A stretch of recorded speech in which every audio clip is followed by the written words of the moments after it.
Joseph Shalaby is the founder, CEO, and principal broker with eMortgage Capital. They are the nation's number one non-delegated lender. Welcome to the show, Joseph. Thank you so much for having me, George. Yeah, I'm excited to have you on. Tell us a little about your personal life, some more about your work, and why you do what you do. So, personal life, father of four kids, four rambunctious kids, just keeping me busy with that. And then, you know, I I do a lot of content creation myself. I have a podcast as well, and I'm a super involved father. So I'm always at baseball games or football games. Also an avid athlete myself. So in basketball leagues, work out every day. Try to be very very active and live a very active lifestyle. I also am a what they would refer to as like a biohacker. So I'm big into longevity and in the biohacking space. So I do a lot of various biohacking protocols that help me live a healthy, sustainable life for my kids. So I'm reversing my age. One thing at a time. I appreciate that, man. Do you feel like the kids are keeping you younger or making you older, somewhere in the Well, middle? the kids are forcing me to make sure that I stay in peak performance. You know, because I don't want to just be a dad that's just like, hey, going to the games. I want to be a dad that's like playing the games. So I'll play with my kids. I'll play baseball, football, basketball with them. You know, I have the sense that we're of similar age, and I've got three kids. The youngest is coming up on 2 years old, and it was about 5 or 6 years ago. I asked myself, I said, "Is this the body that I want to bring with me into the next stage of my life?" And the answer was no. So that's when I started to really buckle down and make a change. So I think that they're keeping me young. So yeah, yeah, exactly. What I'm 43. How old are you? 46. Yeah, yeah, we're similar age. My youngest is 3, can be 4, and so 11, 9, 4, 3 is are my ages. So those ages are very, very busy ages. Yeah, yeah. There's no doubt. So biohacking, keeping yourself healthy, trying to stay ahead of things. How does that pertain to your work as CEO of a mortgage company? Well, I mean, health is wealth. So making sure that you're in optimum performance when it comes to your health allows me to perform at the highest level for my employees. We're an organization, we got a couple thousand people here, and every single day I come to the office and I got to give everybody my absolute best cognitive ability, physical ability, and performance abilities, and just being my absolute best to lead an organization. And not only that, to lead an organization into prominence and success and giving them that vision and invoking that vision for them. So, as I kind of scale my health, so much mental clarity comes to me so I can, provide that abundance to those within the organization. I appreciate that. So prominence and success. Aren't all mortgage companies the same? Absolutely not. No. So, you know, we really have established ourselves as a big brand on social media and more of like a relatable brand. And our model is a little different. We're more of like a McDonald's. So we're in the business of making businesses. So mortgage companies come to us and we basically throw them a life raft if they're, in distress, and they come and they piggyback on our ecosystem. And we're kind of like, I don't know, in your space, we'd be like a beacon point or I don't know, another LPL, an LPL. That's kind of the most similar model. Everyone's kind of a division of LPL and holds their own brand of LPL.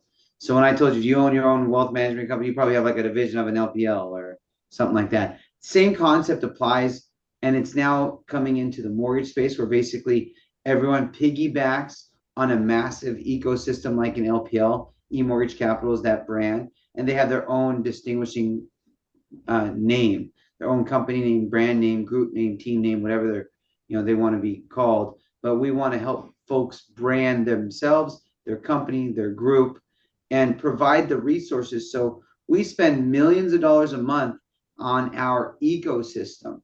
So that's technology, that's branding, that's content creation, that's data, that's innovation, that's research, that's compliance, IT, legal, infrastructure, whatever it is that folks need, licensing or whatever, branding support, whatever it is that they need to scale their business. That's what we're focused on doing, and we're continuing to innovate in every one of those verticals.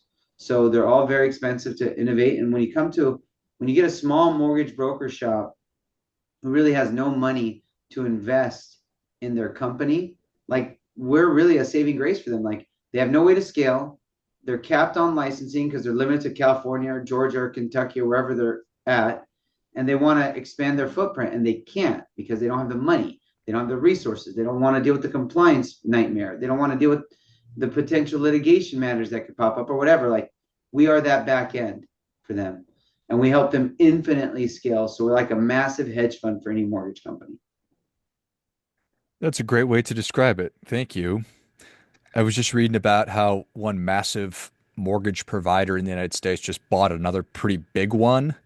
Yeah, yeah. So, Well, that's the big, that's a conglomerate, right? Rocket companies. We're a bigger brand than them online, but that's on the social front. They're worth billions and billions of dollars. So they didn't need to kind of catch up to the social media um, dominance because they already were worth billions before Instagram even became the word. So what with that conglomerate, their goal was to buy all the servicing rights. So a lot of our loans were sold to our top investor, United Wholesale Mortgage, who now they bought all, who was selling all their loans to Mr. Cooper. Now they bought all of Mr. Cooper's book. So now they are going to just try to recycle that data, own that data, keep them in their portfolio and servicing. Rocket also bought a couple of weeks ago Redfin for $2 billion, right? So they're just on a spree to buy other companies. and from what you just described, I don't necessarily think that they're approaching the business in the same way that you are, but what am I missing? No, so Rocket has a big retail footprint and a wholesale footprint, and they have multiple other companies. So retail is that consumer direct, which we have a small footprint of that where we pilot, different technology or data or leads. Very, very small. Rocket is the biggest by far in the retail space in the country. And then their wholesale business, they did about 40 billion last year. They were the second largest wholesaler, next to United Wholesale Mortgage, which is 140 billion. So they're like four times the size on the wholesale space. But Rocket has, Rocket Real Estate, Rocket, I mean, I don't know. Rocket Companies is like 10 different companies. I don't know all the companies they have, but they have a massive footprint. And they're just trying to just, own various platforms to drive people to their ecosystem. I'm always reticent and get nervous when companies get so big. I don't know anything about Rocket other than it's a great big company, but anytime a company is acquiring all of the other companies, I don't think that that's necessarily a positive thing for consumers or maybe even for them, but they probably don't care what I think. Yeah, who knows? I don't know their long-term plan. I'd love to know because it's very, very confusing what their strategy is going to be. Because we on the wholesale side have to counter this in a way that keeps us more front end focused with our clients. And with Rocket acquiring Mr. Cooper, and I'm sure they have a big vision in mind to keep those servicing rights. Because the value of Mr. Cooper was servicing, and they're the biggest servicer in the country. Now Rocket owns that servicing book, which means that they are just going to bury consumers with Rocket solicitations. So a servicer, that simply means that I bought a loan a couple of years ago, and whoever originated the loan then sold it to Mr. Cooper, and Mr. Cooper is now in charge of making sure that the loan is doing what it's supposed to be doing. Yes. Rocket buys that, and they say, "Oh, look at all these wonderful customers that we just bought, and this is an opportunity for us to cross-sell or to sell refis or new purchases or whatever." Also, real estate, insurance, I don't know, technology, whatever. They got so many companies. I mean, Dan Gilbert, their CEO, owns like headwear, fashion. I mean, who knows? He he owns so many various companies. A basketball team, he owns the Cavaliers. Right. Who All knows right. what he's gonna do? So we don't know what the vision for their future is, but you know what the vision for the future of eMortgage Capital is. What is it? So our vision is pretty clear. We just want to gain more market share. We want to provide more value for the people that work within the organization, and we want to help them scale their business. We are in the business of creating businesses. So by us adding more resources, we know that the businesses affiliated with us will be able to scale, and we just want to make sure that they do one thing: dominate, grow, add more people, grow their infrastructure. And by their success, by them getting bigger, we get bigger. And that's all we're focused on: helping our company scale, gaining more market share, and introducing people to our platform. So we actually actively make sure that we get people from the retail channel, Loan Depot, Rocket, Fairway, whatever it is. Like there's those, because those people come into the mortgage space and they go, whoa, I can make a lot more money in the independent channel as a broker. I could make 3 times more income. Whereas Rocket's making all of the back end margin, eMortgage Capital now is allowing us to make all the back end margin. I'm going to join them and actually earn a living for myself and start a family and create my own legacy. I don't need to build the Rocket's legacy. So our brands, we have hundreds of brands underneath the eMortgage Capital ecosystem. They stand on their own 2 feet without us. If you were to take eMortgage Capital out of the picture, they could go and start that brand under any mega company like ours. There's 5 of us. So there's plenty of opportunity. So my idea is I come to the office every single day, ready to dominate, provide value for my people, make sure that they're getting what they need to scale their companies, their brands, and their own independent infrastructure. I love it. I remember reading the E-Myth years ago, just the idea being that a baker isn't necessarily going to run a bakery effectively just because they don't necessarily have all the skills to do that. And even if they did, they don't necessarily want to deal with all the administrative work and the compliance and all that stuff. Is that sort of what it is that you are doing, is That's exactly freeing what we're them up? doing. A loan originator is just a salesman. Now, when you add compliance, IT, HR, research, analytical issues, legal issues, all the licensing issues, audit issues, payroll issues, all the necessary issues that must be addressed for them to scale, that totally makes their business implode.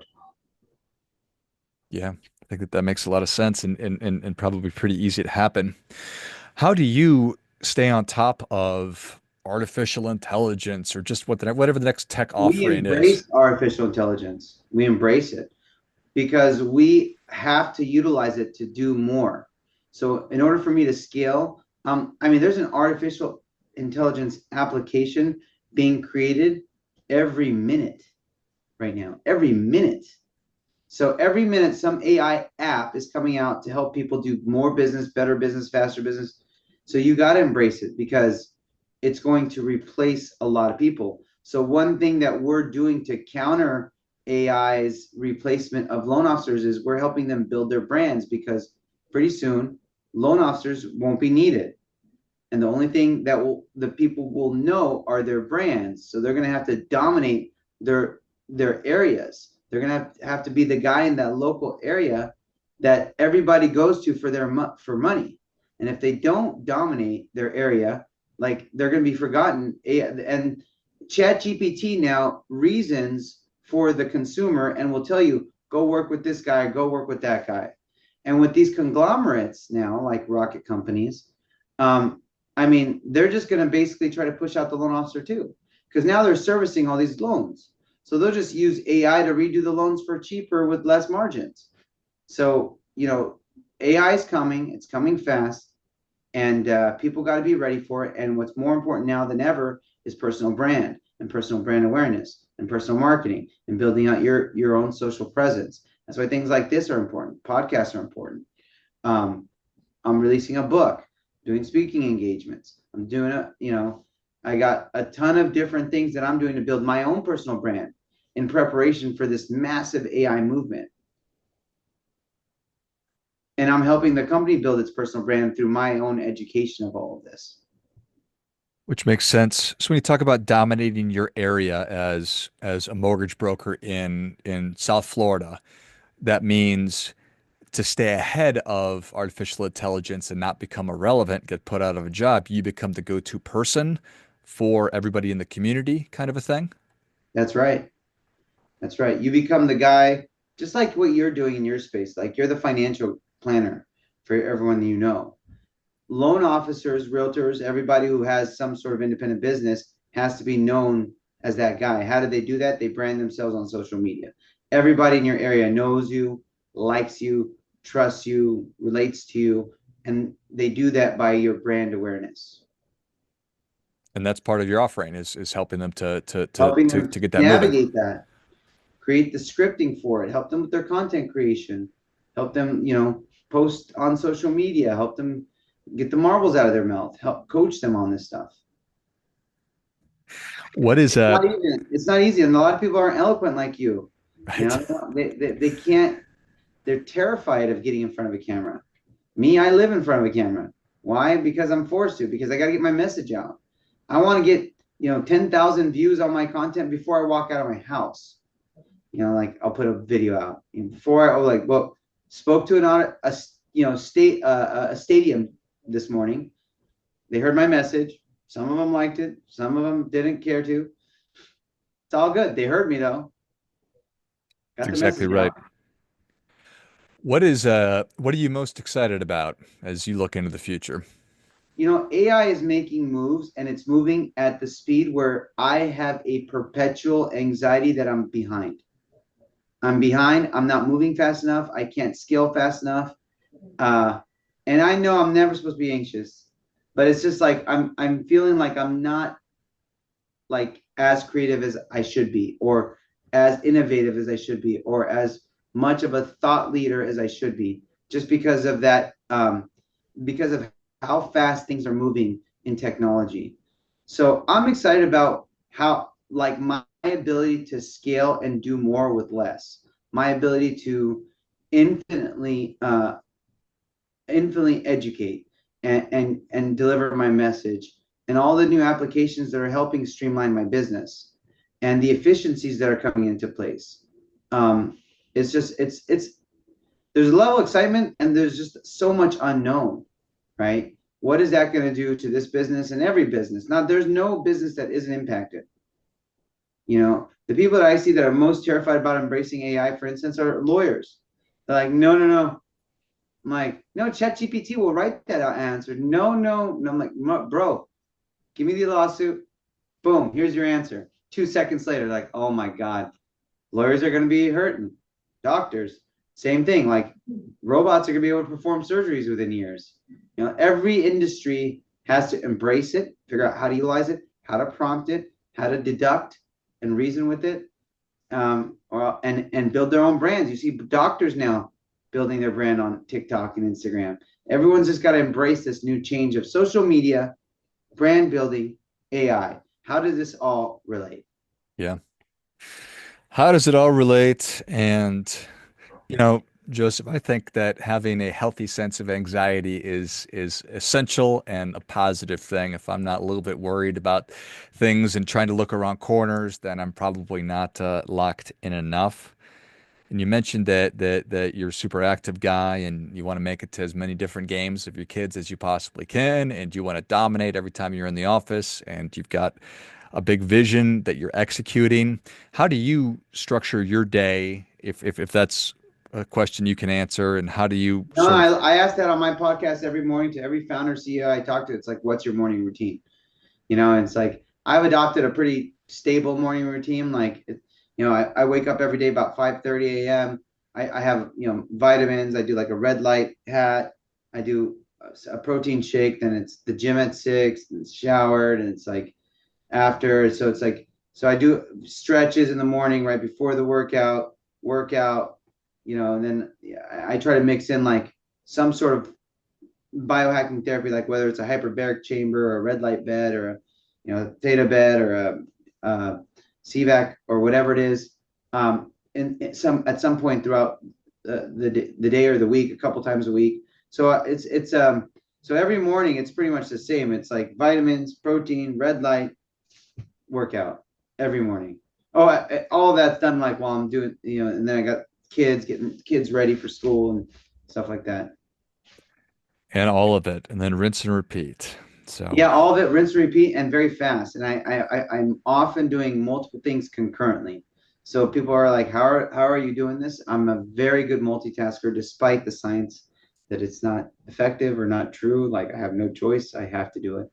I yeah, have to perform at such a high level every single day. demands it. I like it. Well, Joseph, thank you so much for coming on. Where can people learn more about you? And if you are a loan officer or mortgage company that's interested in learning more about e-mortgage capital, how can that all happen? So easiest way to reach out to me is my email, joe@mortgagecapital.com, or I'm on every social platform. Follow me on Instagram, got millions of followers there. Joseph Shalaby, JosephShalaby, Joseph Shalaby on Instagram, TikTok, LinkedIn, YouTube, Facebook, you name it. Follow me on every platform. It's the same thing. Or follow my show, Coffeez, for closers, Coffeez with a Z, Coffeez, and it'll pop up on every platform you get your podcast. Excellent. Well, if you enjoyed as much as I did, show Joseph your appreciation and share today's show with a friend who also appreciates good ideas.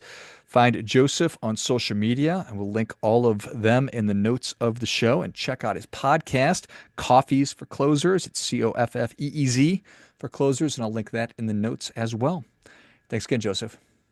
Hey, George, it was a pleasure. Until next time, remember, do your part by doing your best.